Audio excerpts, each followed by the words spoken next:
If you've ever been told to stop taking things so personally, but still feel crushed when someone's cold or distant with you, I need you to hear this.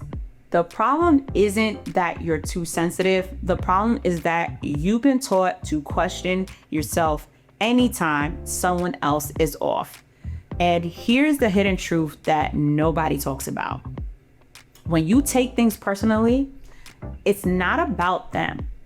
It's actually about the relationship that you have with yourself. Hey, beautifuls. Welcome back to EmpowerHer Pages. I'm Carie, and if you've ever laid awake replaying a conversation or walked on eggshells in relationships because you felt like you were too much, this video is for you. Because the real reason we take things personally isn't what we've been told. And once you understand what's really going on underneath, you'll stop blaming your sensitivity and start actually honoring it. So let's talk about the advice people love to give somebody, right? Just stop being so sensitive.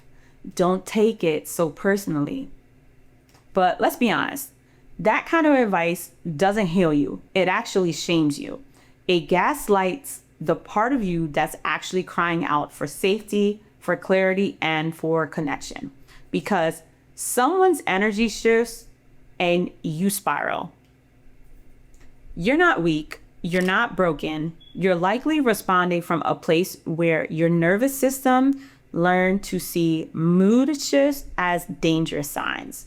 That's not sensitivity, that's actually survival.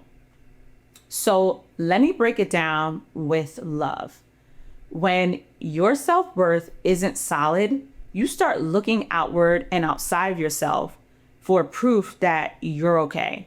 So if someone ignores you, you think, what did I do wrong? Or if they snap, you wonder, did I push them away? Because here's the truth. Many of us, especially women, were raised to believe we are responsible for how other people feel. We were trained to monitor tone shifts, facial expressions, and silences, like it was our job. And if you've ever experienced any type of trauma or rejection, your brain wires itself to find meaning in every interaction. Because predicting danger once actually kept you safe, but now it actually keeps you stuck.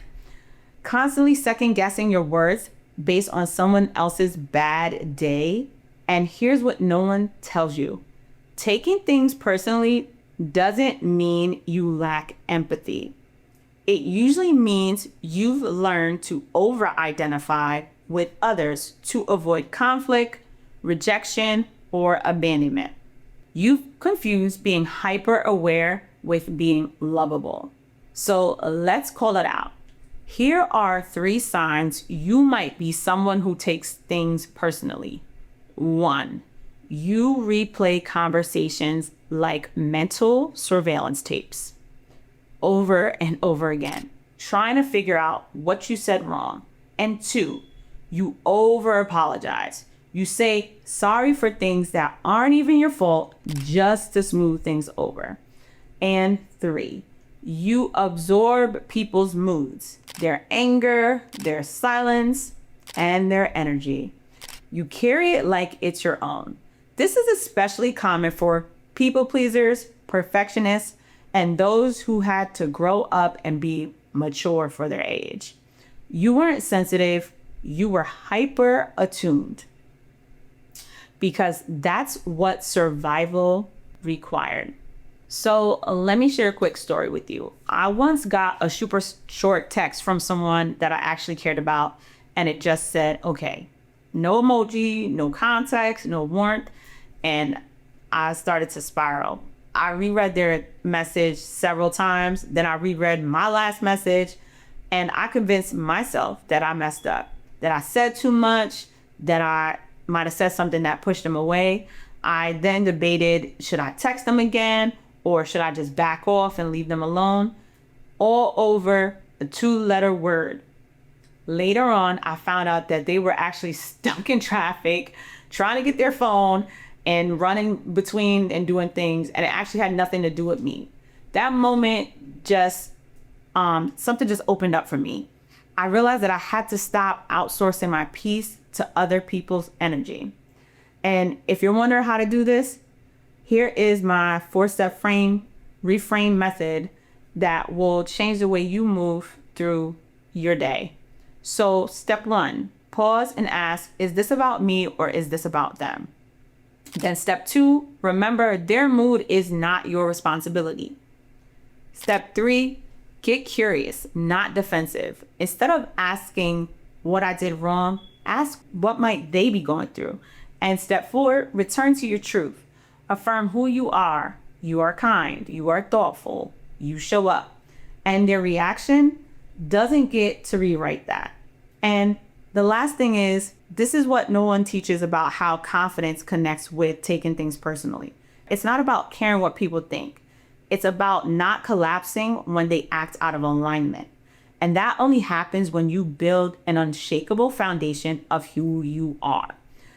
That's why I created the Confidence Reset Kit, because when you trust yourself, you stop searching for validation in places that can't hold you. So let's talk about it in the comments. What's something you used to take personally that now you know had nothing to do with you? And if you've ever struggled to stay silent when someone tried to drag your name through the mud, you have to check out my video on why I chose silence over drama. It's the perfect follow-up to this one. I'll link it on the screen and in the description below, because protecting your peace, that's a form of self-respect, and silence, that can be your superpower. I will see you in the next one. Peace.